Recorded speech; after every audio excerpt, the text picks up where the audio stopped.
This was my second time to the DR. I had the privilege of going last year as well.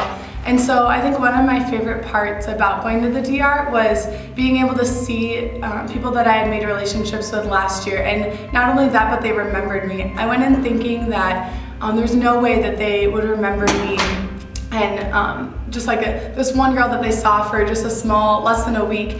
But people that were also returners, they kept telling me, like, no, Kirsten, like, they'll remember you. And I still had my doubts, but one of the days we went to the church's homeless shelter where this woman, Altagracia, has lived for many years. And she really just touched my heart last year, just her story and her joy despite all the trials that she's gone through really stuck with me. And so when I saw her, I was really excited to get to talk with her again. And one of the first things that she said to the translator was, "I remember you." And that, for some reason, just touched my heart so much. And amidst our conversation, I had to walk away because the tears just started flowing. And I didn't really understand why.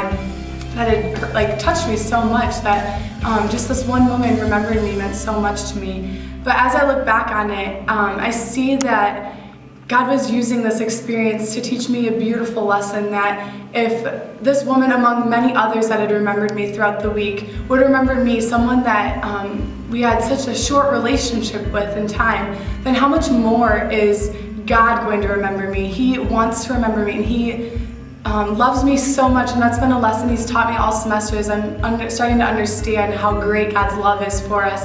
And this was just another example where God was just kind of shaking me, like, Kirsten, like, if these people, these imperfect human beings can remember you, I will remember you that much more. And that meant so much to me. And I realize now that's why it touched me so much. But it was not only that Altagracia remembered me, or that this little girl lady remembered me, or the other people, but it was that God loves me that much more than these people did. And though I'll remember so much about the trip for the rest of my life, that is a lesson that I will never forget.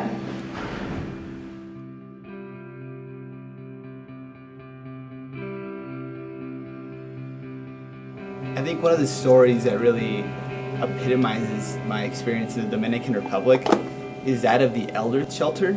So in the Dominican Republic, when people get of a certain age, they have trouble kind of taking care of themselves. They don't have Social Security, so they're kind of left to fend for themselves. And one of the churches has an elder shelter where they would take people in, and it used to be an abandoned parking lot, and so they would take people in and just let them sleep in a safe, guarded area. And my first year there, I got to see how they had created beds that they would fold out from the wall. And they had about 15 of them, and they were just metal beds that would fold out and people would sleep on them. And eventually they got mattresses, eventually they got a roof that would cover these people at night.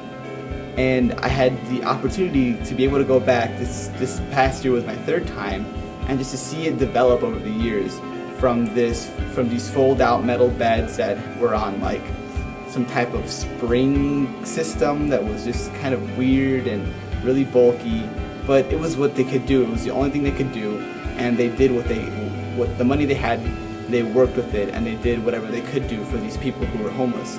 And my second year, we were able to, put new boards on the beds, make them a little bit more stable, put new beddings on it, give these people somewhere more honorable to sleep.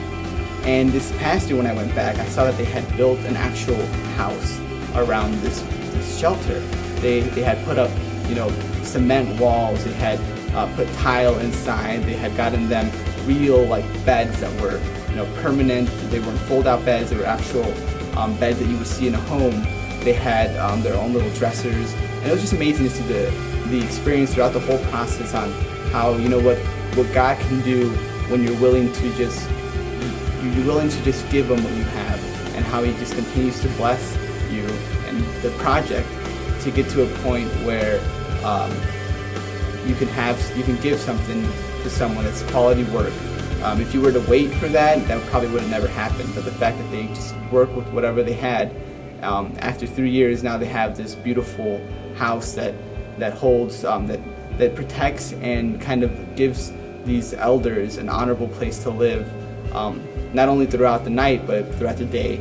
And they have their own bed now, their own drawer, their own bathroom, where they could just have a comfortable life, something that not a lot of people their age in the Dominican Republic have.